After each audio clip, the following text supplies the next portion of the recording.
Bienvenue dans cette nouvelle édition du Morning News. Au sommaire, Umaro Sissoko Embalo, finalement reconnu par la CEDEAO comme président de la Guinée-Bissau. Une annonce faite ce jeudi 23 avril par l'organisation sous-régionale afin de mettre fin à 4 mois de blocage post-électoral. En République démocratique du Congo, l'état de santé de Vital Kamerhe, directeur de cabinet du chef de l'État, inquiète. Provisoirement détenu à la prison centrale de Makala dans le cadre des enquêtes sur les travaux des 100 premiers jours du président Tshisekedi, ses difficultés respiratoires se seraient considérablement aggravées.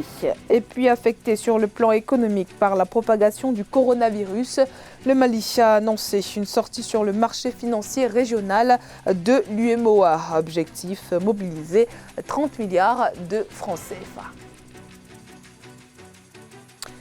Après 4 mois de blocage, la CEDEAO a reconnu jeudi 23 avril la victoire d'Umaro Sissoko Embalo à la présidentielle bissau-guinéenne du 29 décembre 2019.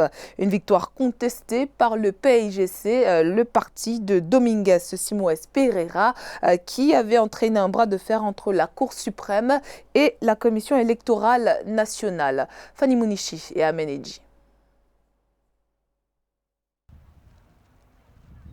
La CEDEAO veut sortir de l'impasse en Guinée-Bissau. La communauté économique des États de l'Afrique de l'Ouest a reconnu ce jeudi la victoire d'Umaro Sissoko Embalo à l'élection présidentielle du 29 décembre 2019. Les résultats de la Commission nationale électorale, qui donnait vainqueur l'ancien Premier ministre issu de l'opposition, étaient contestés depuis plusieurs mois. Face à la persistance de ce blocage et après analyse approfondie de la situation politique du pays, les chefs d'État et de gouvernement de la CEDEAO ont décidé de reconnaître la victoire de M.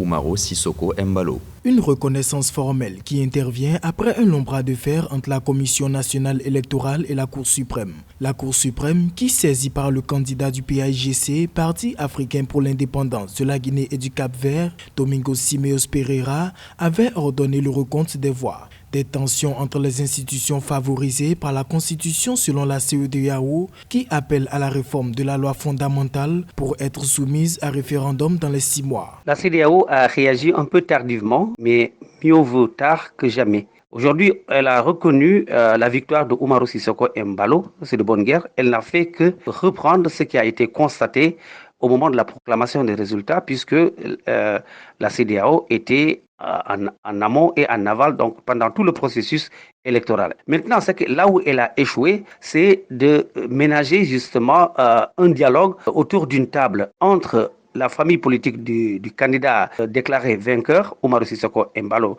et le PAIGC pour que le PAIGC puisse conserver sa majorité au Parlement, donc un gouvernement. La CEDEAO a également demandé à Umaro Sissoko Embalo de nommer un nouveau Premier ministre et un nouveau gouvernement au plus tard le 22 mai prochain. Umaro Sissoko Embalo, qui a déjà évoqué la possibilité de dissoudre l'Assemblée et d'organiser des élections législatives anticipées. La majorité au Parlement étant acquise actuellement au PAIGC et ses alliés. L'état de santé de Vital Kamerhe, directeur de cabinet du chef de l'État de la République démocratique du Congo, s'est fortement dégradé. Mis en détention provisoire dans le cadre d'une présumée affaire de corruption, il souffrirait d'un syndrome respiratoire selon le rapport médical en date du vendredi 24 avril provenant du centre hospitalier de Makala. Les précisions de Marcel Farba-Maroun. Mise en détention provisoire dans le cadre d'une présumée affaire de corruption, l'état de santé de Vital Kamerhe, directeur de cabinet du président de la République démocratique du Congo, âgé de 61 ans, s'est fortement dégradé au point de nécessiter une intervention. Le rapport médical numéro 56 émis en date du 24 avril, après 2 jours d'examen par le médecin hospitalier de la prison de Makala, le docteur Baloko, étant des plus alarmants. Nous avons examiné le patient ce 22 avril. Après avoir été consulté par un cardiologue, celui-ci a décidé de la pose d'un holter. Suite au résultat des examens, la spirométrie pour le fonctionnement pulmonaire met en évidence un syndrome respiratoire. Nous recommandons avec avis des spécialistes une meilleure prise en charge en milieu hospitalier, mieux équipé, doté d'un équipement avec respirateur en service d'urgence bien équipé. Des inquiétudes qui viennent alourdir l'imbroglio juridique autour de la liberté provisoire accordée à Vital Kamerhe. Face aux difficultés à rassembler des preuves évidentes de la culpabilité du directeur de cabinet, des tensions vives ont éclaté entre les magistrats en charge de l'instruction dans ce dossier et ses ramifications. Le juge Mouteba Fumbo, accusant clairement le premier président de la Cour d'appel de vouloir leur imposer sa position, de bafouer l'état de droit et le principe d'indépendance, a choisi de se déporter. Il sera imité dans un autre cadre par le juge Samoutondi Ikomba Sali. Des ingérences politiques et diverses à plus haut niveau dans le dossier judiciaire de Vital Kamerhe qui ont amené le président de la Cour constitutionnelle à faire un rappel cinglant au vice-premier ministre Tunda Wakasende, membre du FCC, parti de l'ancien président Joseph Kabila et pourfendeur. Je relève l'inopportunité de votre visite car l'organisation des échanges relatifs au dossier judiciaire en cours et l'examen des diverses autres questions débordent le cadre normatif de la politique judiciaire et entrent en conflit avec l'article 151 de la Constitution ainsi libellé. Le pouvoir exécutif ne peut donner d'injonction aux juges dans l'exercice de la juridiction, ni statuer sur les différends, ni entraver le cours de la justice, ni s'opposer à l'exécution d'une décision de justice. La demande de liberté provisoire de Vital Kamerhe est toujours pendante. Au cœur de cet imbroglio juridique, les récriminations par ses partisans d'un acharnement politique et d'une volonté d'humiliation prennent de l'ampleur. Toujours en République démocratique du Congo, les autorités tiennent à soulager le fardeau du confinement sur les populations. À cet effet, le Premier ministre a décrété l'exonération de paiement de la TVA sur l'importation et la vente de 53 produits de grande consommation. Nathalie Mo. Le gouvernement de la République démocratique du Congo prend des mesures économiques contre le Covid-19. Dans un contexte marqué par le confinement des populations, le Premier ministre Sylvestre Ilunga a décrété ce 20 avril 2020 l'exonération de TVA sur les produits de première nécessité pendant 3 mois. 53 produits de grande consommation sont concernés par cette mesure. Est suspendue la perception de la taxe sur la valeur ajoutée sur les opérations d'importation et de vente des produits de première nécessité. Ces avantages peuvent être renouvelés en tenant compte de l'évolution de la situation d'urgence sanitaire. Les autorités congolaises tiennent à soulager le fardeau du confinement sur les populations. Le président de la République, Félix Tshisekedi, a lancé il y a quelques jours un programme alimentaire d'urgence. Une initiative résultant du constat de la flambée volontaire des prix sur les marchés. J'espère beaucoup qu'au-delà de la TVA, le gouvernement va devoir aller beaucoup plus loin dans la surveillance des prix dans cette période particulière, déclarée une période de guerre économique. Pour éviter la propagation du coronavirus, le gouvernement congolais a ordonné la cessation de la majorité des activités économiques, tant à Kinshasa qu'en province. Des restrictions contraignantes pour la population, à qui le gouvernement veut garantir l'approvisionnement en produits de première nécessité. Au Mali, la crise sanitaire a également des conséquences sur l'économie nationale. Le gouvernement vient d'annoncer une sortie sur le marché financier régional dans l'objectif d'amortir le choc. Cette opération qui vise à mobiliser un montant de 30 milliards de francs CFA à travers 2 opérations durera jusqu'au 29 avril 2020. Les précisions avec Aïssatou Diamanka-Besland et Nathalie Mo. Le Mali a annoncé une sortie sur le marché financier régional. Les autorités souhaitent mobiliser 30 milliards de francs CFA, des fonds destinés à soutenir le plan de riposte face à la pandémie de coronavirus. Et ce, alors que la marge de manœuvre budgétaire du gouvernement se réduit. Le Mali, comme la plupart des pays africains qui subissent les défis du terrorisme sur leur sol, sont confrontés à une crise qui est une double crise. C'est-à-dire que pour eux, la crise du coronavirus arrive à un moment où il y a une confluence d'autres difficultés sur le plan sécuritaire. Et ces difficultés-là, malheureusement, plombent déjà les budgets nationaux.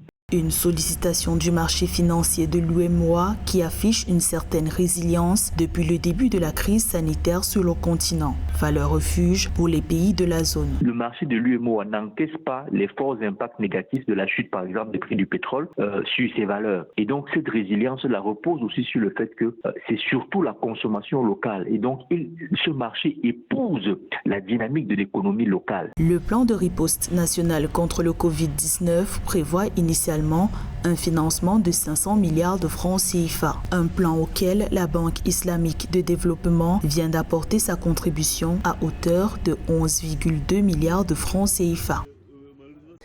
Autre répercussion néfaste de cette crise sanitaire, la viabilité des compagnies aériennes. Avec les fermetures de frontières, de nombreuses compagnies sont au bord du gouffre, faute de chiffre d'affaires. C'est le cas de la South African Airways qui se dirige vers une liquidation pour manque de revenus. Le conseil d'administration de la compagnie sud-africaine a proposé un plan de licenciement au syndicat de l'entreprise. Peu avant cette mesure, l'État sud-africain avait décidé de plus soutenir la compagnie déficitaire. Angelo Megno. South African Airways s'achemine vers une liquidation.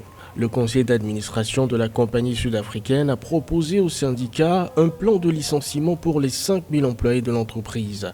Cette mesure fait suite à la décision de l'État de ne plus soutenir la compagnie déficitaire depuis 2011. Jusqu'ici, c'est une compagnie étatique qui est considérée en Afrique du Sud parmi les entreprises considérées comme budgétivores parce qu'en dépit de tous les renflouements dont a bénéficié la compagnie au cours de ces dernières années, là, la compagnie n'arrive pas à se remettre. La proposition de South African Airways sera discutée tout au long de la semaine. Si elle est validée, les employés verront leur emploi résilié d'un commun accord dès le 30 avril. Ils auront droit à une semaine de salaire par année de service, à un mois de salaire tenant lieu de préavis et au solde de leur congé annuel en cours. Cette compagnie-là, qui d'antan était le fleuron parmi les compagnies africaines, a véritablement perdu de sa réputation entre scandales de gestion, faits de corruption et ingérence politique. South Africa d'aujourd'hui donne l'impression de naviguer à vue. Au cours de ces 10 dernières années, pas moins de 10 directeurs généraux, intérimaires et permanents se sont succédés à la tête de la compagnie sans jamais trouver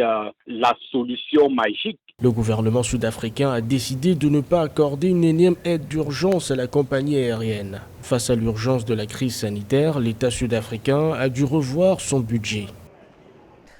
Au Kenya, le secteur du tourisme qui a connu une nette amélioration en 2019 sera sans doute freiné par les conséquences de la crise économique mondiale liée au coronavirus. Le ministre du Tourisme kényan entend limiter les dégâts, les activités du tourisme international étant totalement suspendues. La nouvelle stratégie est de miser sur le tourisme local. Philomentine.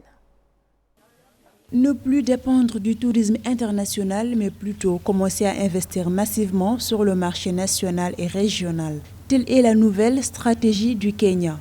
Cette mesure vise à endiguer les impacts néfastes du coronavirus sur l'économie kenyane selon les autorités. Le développement du tourisme local, de mon point de vue, c'est très raisonnable. Et sur une période de 2 ans, ce n'est peut-être pas trop, mais c'est déjà ça. Il était temps. Donc le Covid vient nous donner cette opportunité-là de relancer, par exemple, ce qu'on appelait à l'époque les offices de tourisme. Ces offices de tourisme auront donc pour charge de faire en sorte que les uns et les autres découvrent l'Interland. Le Kenya qui envisage de miser sur le tourisme local pour se relever de la crise économique liée par la pandémie du Covid-19 va notamment axer sa nouvelle stratégie sur la promotion des voyages nationaux et régionaux pour une durée de 2 ans. Ceci dans le but d'accélérer la reprise du secteur touristique après la crise du Covid-19. Pour moi, ça ne sera pas à titre expérimental. Ça sera très bénéfique pour le secteur touristique kényan. Le secteur de l'avionnerie civile est entièrement sinistré. Ce qui veut dire que c'est bien pensé de leur part parce qu'en fait, développer le tourisme intérieur, on n'a pas forcément besoin d'utiliser l'avion. Ces offices de tourisme maintenant peuvent fonctionner avec des bus. En 2019, les revenus du secteur touristique au Kenya ont atteint 1,6 milliard de dollars. Ce secteur constitue la troisième source de devises étrangères du pays après les envois de fonds et les exportations agricoles. En outre, les autorités du pays s'attendent à une répercussion néfaste du ralentissement des activités touristiques sur la croissance économique du Kenya. C'était le journal de la rédaction. Merci de votre fidélité. Dans un instant, une nouvelle édition de l'actualité sur Africa 24.